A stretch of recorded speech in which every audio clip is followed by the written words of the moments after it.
from the BBC World Service in association with ABC and All India Radio. This is Stumped. Hello and welcome to Stumped, your intercontinental hit of news, features and debate from the quirky world of cricket. I'm Alison Mitchell and I have made it to Melbourne. No quarantine for international arrivals now, although you still have to be an Australian citizen or have an exemption to get in. So very grateful for my Australian heritage at the moment, although not that impressed with the Melbourne weather. As you can tell, I'm wearing a rather thick jumper, but I'm told it's going to improve. But it is great to be back down under again. I'm Geoff Lemon, coming from the City of Dreams, Brisbane, Australia, where you do still have to do quarantine to get in, and hopefully it won't rain off the test match because it's been raining for days. We always learn something new every day. City of Dreams, Brisbane. Never knew that. Now I do. Hello, everybody. This is Charu Sharma on behalf of All India Radio. I'm back home in Bangalore, still nursing a torn right shoulder, which means very little play. It means a lot more watching, though. And the way that test match between India and New Zealand started out in Kanpur, it looks like it's going to be a fascinating series. It should be. Geoff, welcome along. Good to have you with us this week in particular. And I'm looking forward to your insights on our first item because, well, when we spoke on last week's show, the English game was in turmoil and the Yorkshire Raceham crisis was at its height. But since then, it's become the turn of Australia, who are going through a crisis of a slightly different nature, and they are currently without their test captain. Tim Paine, who's married with 2 children, chose to step down last week when it emerged he had sent explicit text messages, including an explicit photo, to a female employee of Cricket Tasmania in 2017. I've loved my role as captain of the Australian cricket team, and it's been the greatest privilege of my sporting life to lead the Australian men's test team. I'm grateful for the support of my teammates and proud of what we've been able to achieve together. To them, I ask for their understanding and forgiveness. Well, that was a tearful resignation speech, and it came more than 3 years after he became captain when replacing Steve Smith, who also gave a memorable and emotional press conference when he vacated the role over Australia's sandpaper ball tampering scandal. Now, Cricket Australia received a complaint about the text messages back in 2018 and did investigate it. Paine was cleared at the time of any misconduct, and the matter was never made public. He was appointed captain later that year, billed as the clean-cut man who'd lead Australia out of its ball tampering crisis in a new era of elite honesty. Geoff, you were reporting at the centre of the Sandpaper Gate as it became known, and you covered Australia closely as they emerged from that turmoil. I mean, a lot has been said and written about the circumstances of the last week or so. Firstly, was Tim Paine right to stand down as captain? I don't think he had a choice, really. He had to stand down in the circumstances. And there's been some revisionism.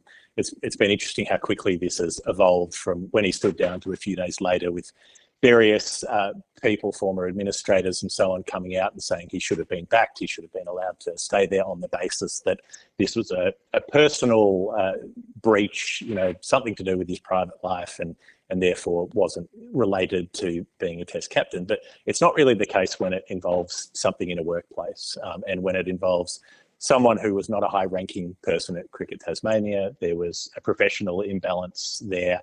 So it's a convenient misinterpretation, really, to say that this was all a personal matter and should have been allowed to stay as such. There was still workplace inappropriateness, no matter which way you decide to cut it. What about the way Cricket Australia have handled it? And in particular, the media conference that was given by the chair and chief executive. Yeah, this is a peculiar one because they basically said, we support Tim Paine, but also we wouldn't have let him become the captain if we had been in charge at the time. That's also a convenient interpretation when there has been quite a bit of turnover on the board, but 2 of the board members who helped back that decision to install Paine as captain are still there. So what was their view on it? We've had CA talking about the investigation that they did, but that investigation didn't involve the woman in question. She didn't contribute to that investigation. How do you make an investigation that exonerates somebody if you don't have both parties participating? And it's I think what really jars is the way that in 2018 Cricket Australia were all about, we're going to turn over a new leaf, we're going to fix our image, we're going to fix our cultural problems. And they still installed somebody who they knew at that point had a skeleton in the closet. They knew that there was a scandal which would hurt the team and Tim Paine personally if it came out.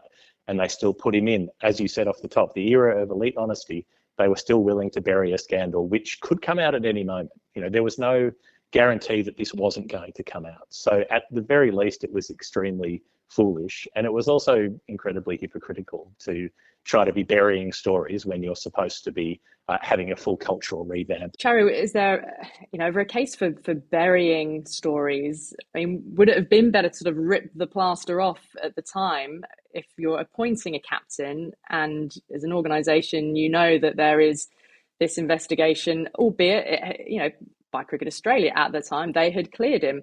So it could have been a short but painful episode, but to be upfront with it at the start and say, yes, here's our new captain. Yes, this has happened, but he's been cleared and we absolutely back him going forwards. And it could have saved a lot of longer term pain. Well, I do think Geoff has made some wonderful points. There's no question about it because you can't keep these things hidden. The world catches up. These days, the digital world is very difficult to keep things hidden.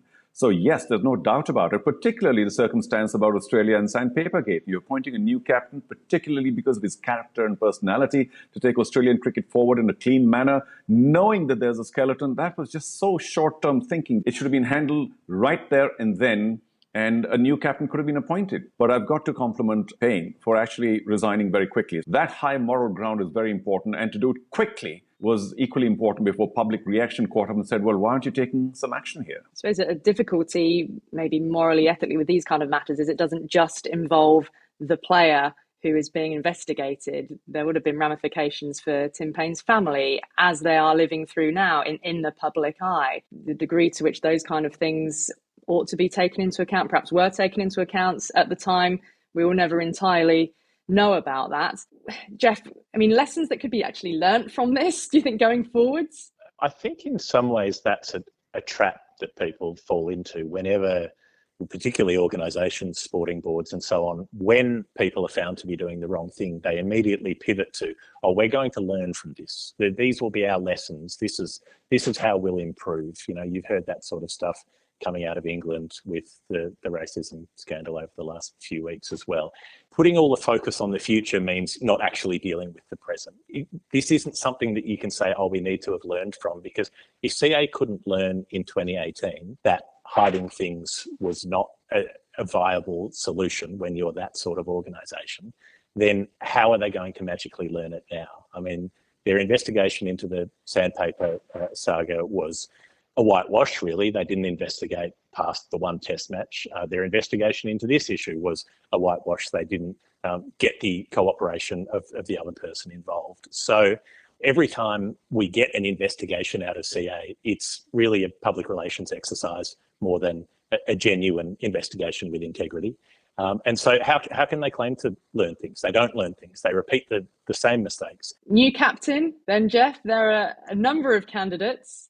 A panel has been set up, hasn't it, to select the new Test captain. So they've got a bit of a choice to make. Well, I'm sure they did a fair bit of due diligence just to find out if there were any other skeletons about to lurch out of any closets. But my understanding of it is that the panel only interviewed one person for the job, and that was Patrick Cummins. So I think we can pretty safely infer that he will get it.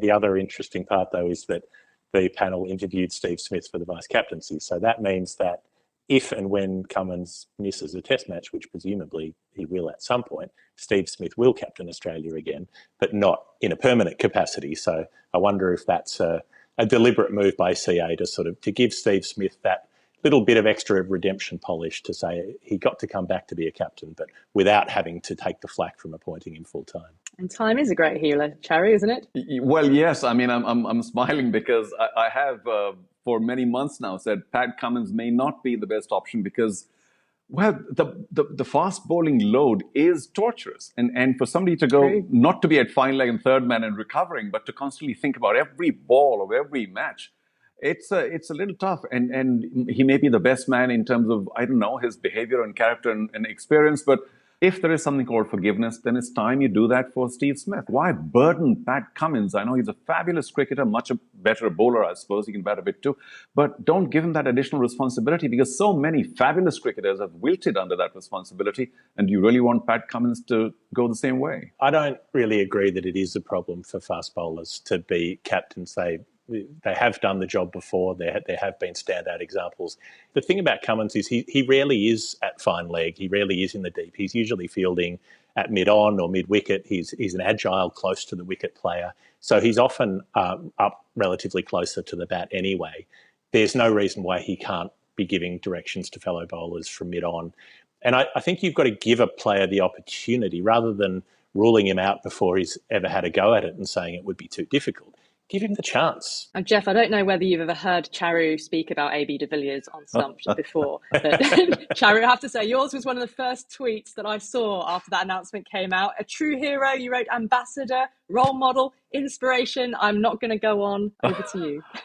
Gosh, yeah, well, I don't tweet much, that's for sure, but I was sort of inspired to. And you really want to let me loose? Let me just sort of, get my sleeves ready for this one. A fabulous role model. And that's why I use the word hero, because, the world of sport needs people like AB de Villiers to not only do extremely well on the cricket field or any other sporting field, which he, by the way, could have, being an all-round sportsman, but also to have the kind of character that is blemishless. And I can't remember a single major problem that anyone would have had with AB de Villiers on the cricket field. And of course, no such private scandal either. So here's a shining example of somebody who has lit up the cricket field and therefore the sports field and made everyone realize why we hold sport above many other activities in this world as this epitome of gentlemanly conduct. Just one memory that qualifies what I'm saying. There was this test match in Mumbai, which is the home of Indian cricket in many ways, and the Indian team walked in there and they were kind of, there was this big loud roar and what have you. And yet, when AB de Villiers walked in for South Africa to bat,